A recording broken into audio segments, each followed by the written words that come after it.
ऐसा श्रीमान जी, जो भी मैं आपको बता रहा हूँ ये सुना रहा हूँ, ध्यान से सुनना। अगर आपको समझ में नहीं है आप मेरे को मालूम कर सकते हैं। देखो, अपन लोग कहते हैं पुष्कर चलो, पुष्कर चलो, पुष्कर चलो। यहाँ से पुष्कर करने से कोई मंदिर है, न कोई मूर्ति है, न कोई प्रतिमा है। पुष्कर नाम इसी जानवर का नाम पुष्कर है। जैसे अपने गंगा का जल है, अपनी यमुना का जल है, वैसे पुष्कर का जल है।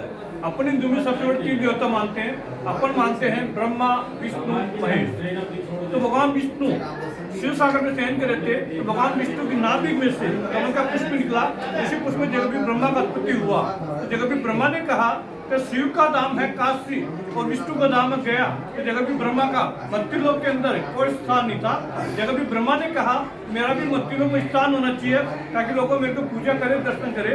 तो भगवान विष्णु ने जगत ब्रह्मा जी को पुष्प दिया। बोले जहाँ से आप पुष्प अपने हाथ से गिराओगे, जिधर पुष्प गिरेगा वहीं पर आपका धाम बनेगा। तो ब्रह्मा जी ने वह पुष्प अपने हाथ में लेके और ब्रह्मांड में से पत्ती भी गिरा है। वह पुष्प और ब्रह्मांड का साफ चुपा करता हुआ ये जल के बीच में स्थान है, ये शिव जी का स्थान और जल का स्थान बना। इसी दिन आगे पुष्प गिरा। यह पुष्प गिरने से 7 पाता से जमीन से जल निकला। जल का नाम पुष्कर हुआ। इसमें नगर का नाम गया पुष्कर, इसी का नाम गया है पुष्कर। ये पुष्कर नाम कैसे पड़ा? पुष्प नाम होता है फूल का और कर नाम होता है जिनको हाथ कहते हैं कर। तो ब्रह्मा जी ने अपने हाथों द्वारा पुष्प गिराया था। पुष्प प्लस कर पुष्कर जल का नाम पड़ता है। आप अपने घर के अंदर कोई भी शुभ कार्य करते हो, जैसे आप नए घर बनाते हो, आप शादी करते हैं, 2 चीजों का शुभता होता है।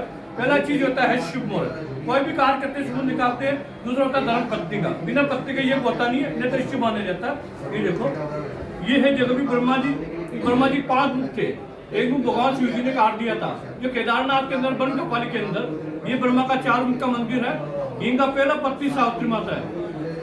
जो लेडी शादीशुदा होती है वो टीकी लगाती मांग भरते हैं, ये सावित्री माता है। ये ब्रह्मा जी, इनका दूसरा पत्नी वेद माता गायत्री। ब्रह्मा जी, इनका दूसरा पत्नी वेद माता गायत्री। इसी सूर्य के यहाँ पे होने की किया था। तो ये कि मैं सावित्री माता का आनंद देरी हो गया। ब्रह्मा जी दूसरी पत्नी की साथ पीछे गायत्री साथ। तो जैसे अपन होनी की करते हैं, अपन आहुति लगाते हैं ओम स्वा ओम स्वा, तो ये सावित्री माता कानों में आवाज जाती है। तो सावित्री माता कहती है ये कैसी आवाज है कि मेरे दिन प्रारंभ कैसे हो गया। और सावित्री माता श्रृंगार करके और गाजे बाजे साथ में इसको बजाते हैं। देखते जगह भी ब्रह्मा जी पास में मेरी जगह कोई प्रायत को देखकर साथ में गुस्सा तक करो जाता है। और ब्रह्मा जी से कहते हैं हे पतिदेव, आपने मेरे रहते हुए आपने प्रायत में शादी किया, आपने ये किया, जी को अपमान किया, इसलिए मैं आपको 2 श्राप देती हूँ। पहला श्राप दिया कि आप संसार में आपका एक ही मंदिर रहेगा ब्रह्मा का, एक पुष्कर रहेगा, देखिए मंदिर पूज्य नहीं रहेगा। देखिए मंदिर में अपने हाथ से कहीं भी फूल प्रसाद पूजा अर्चना नहीं करेगा। मंदिर में साधु सन्यासी लोग रहेगा, इसका फैमिली लोग नहीं रहेगा, इसका गृहस्थी वाला लोग नहीं रहेगा। वो आपका मंदिर का पूजा अर्चना करेगा, वही प्रसाद चढ़ा के मनोकामना मांगेगा। इसलिए अपन घर के अंदर गणेश जी का, शिव जी का, बालाजी महाराज सबका पूजा करते हैं। अपन सबका मूर्ति घर में रखते हैं, लेकिन ब्रह्मा जी की पूजा नहीं करते, नहीं ब्रह्मा का मूर्ति घर में रखते हैं। क्योंकि जब भी ब्रह्मा जी सृष्टि रखती थी ब्रह्मा जी, लेकिन ब्रह्मा जी की पत्नी ने ब्रह्मा को श्राप दिया था।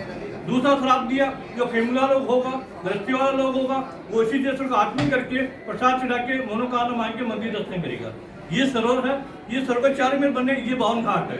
यहाँ पे सर 1000 मंदिर है, लेकिन किसी भी मंदिर में अपने हाथ से कहीं भी फूल प्रसाद पूजा अर्चना दान दक्षिणा डोनेशन कहीं नहीं जाता है। इसलिए गवर्नमेंट का चेटी संस्था बना, 1 रुपये से लेके 1 लाख का दान देते हैं, संस्था में देते हैं, इसका आपको फोटो प्रसाद रस्सी मिलता है। उसी दान से ये 52 घाटों का 1000 मंदिर का एक ही भोग लगता है, एक ही प्रसाद लगता है, भंडारा लगता है। ब्रह्मा जी है, इनके 4 मुख्य 4 भोग लगता है।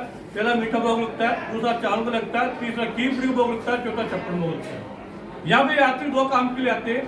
पहला काम होता है जिससे घर में को माता पिता भाई बहन को मर जाता है, गुजर जाता है, लेकिन अस्थि बोलते रहा यह डाला जाता है। जैसे राजीव गांधी है, इंदिरा गांधी है, बाला साहब ठाकरे खत्म होते हैं, इनका अच्छे लाके में यहाँ पितृ का पिंडदान होता है, तर्पण होता है। गया में केवल माता का पिंडदान होता है।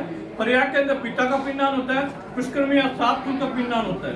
7 कुंड जैसे अपने माता पिता भाई बहन सास ससुर मामा मामी चाचा चाची का पिंडदान करते हैं। पिंडदान नहीं करते, अपन जो पूर देते हैं उनको जल देते हैं, इसे अपन पितृ तर्पण कहते हैं। पितरों को आस करते हैं कि मेरा बेटा मेरे बेटी आएगा, मेरे को जल देगा, मेरे को तर्पण करेगा।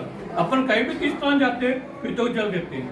जल देने से घर में सुख शांति बनाए रखती है, नौकरी व्यापार में वृद्धि होती है, वंश में वृद्धि होती है।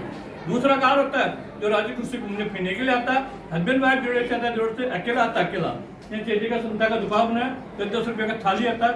ये अपना नाम को जो प्रसाद चढ़ाया जाता है 5 मिनट का समय लगता है। मंदिर दर्शन करते हैं, ये ब्रह्मा जी पत्नी घाट है, साउथी घाट, यहाँ प्रसाद चढ़ाया जाता है। यहाँ का संतक अपने ब्राह्मण कराया जाता है, लेकिन ब्राह्मण का कोई चार्ज नहीं होता है। यहाँ से बाहर जाएंगे, आपको कौन नहीं कहेगा प्रसाद चढ़ाओ, पूजा की दान करो। किसी भी मंदिर में अपने हाथ से नारियल पुष्प दान प्रति नहीं करता है, ये दान दिया जाता है। सुबह शाम आरती अपने नाम से भोग लगता है। ये गंगा शक्तित्व माता है, प्रयाग शक्तित्व का राज्य है, पुष्कर शक्तित्व का गुरु है। अपन 4 धाम की यात्रा करके आते हैं, पुष्कर नहीं आते हैं, अपने यात्रा तुम जाती है। पुष्कर आए तो 4 धाम की यात्रा का मिलता है। कहते हैं गंगा जाए, गोमती जाए, सत्य कराए, एक धाम पुष्कर मुक्ति पाए। ये सत्यम केवलम पुष्कर शक्ति को तीर्थ है। मंदिर आदि अनादि मंदिर, बोले पुष्कर आत्मा। अब आप